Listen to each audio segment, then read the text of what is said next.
All right, so for today's deep dive, we're getting into a really fascinating moment in ancient history. The Israelites entering the Promised Land.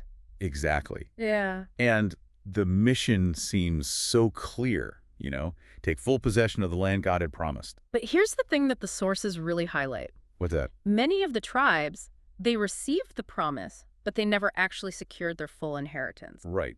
There's a huge difference between getting the map and actually clearing the land. That's the perfect way to put it. I mean, take the tribe of Dan. They're a classic example of this failure. They're granted this prime piece of territory, but when the Amorites and Philistines push back, Dan just compromises. They didn't finish the fight. They didn't even really start it. They got pushed into the mountains, and then eventually they just migrated far north. So they completely abandoned their original inheritance. Entirely. They traded the promise for what they thought was safety. And they weren't the only ones who stopped short, were they? Oh, not at all. You see other tribes like Manasseh and Zebulun. What was their story?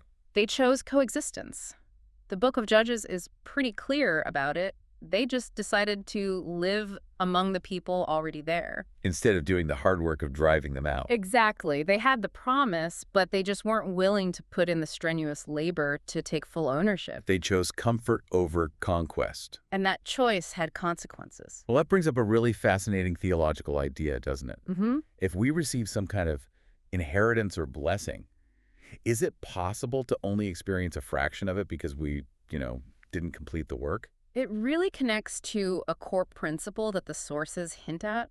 It is. The quality of our effort in fulfilling our calling seems to determine the measure of the reward we actually get. So even with a secure foundation, if the work is incomplete, we might miss out on the full blessing attached to it. That seems to be the lesson here. Okay, so let's unpack the greatest contrast to all that failure.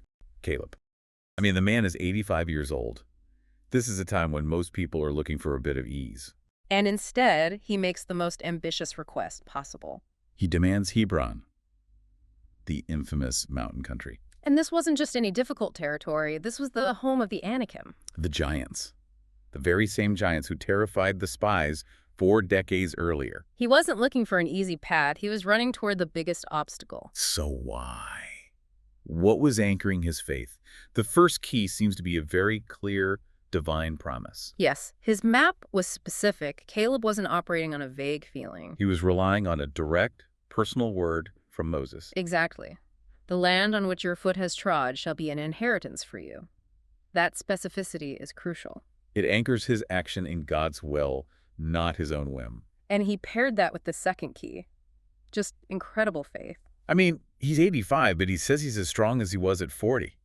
How does that even make sense? He believed God would actively sustain his strength until the promise was met. His focus wasn't on the difficulty. Right. It wasn't on his age or the size of the giants. No, it was entirely on God's power to fulfill that promise through him. But, belief isn't enough.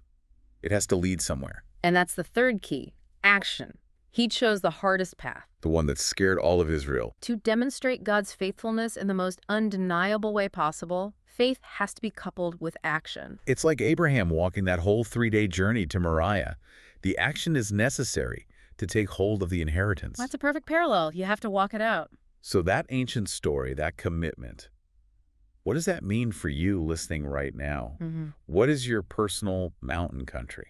That's the challenge, isn't it? It could be a personal struggle, a breakthrough you're praying for in your family, a career challenge. Any big difficulty that's preventing you from stepping into your full calling. And here's the thing.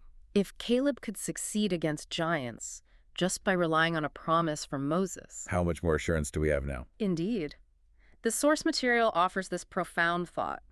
You are not fighting the ultimate enemy who is already defeated. You're just clearing out what the text calls defeated soldiers. Your inheritance is guaranteed. So our final provocative thought is this.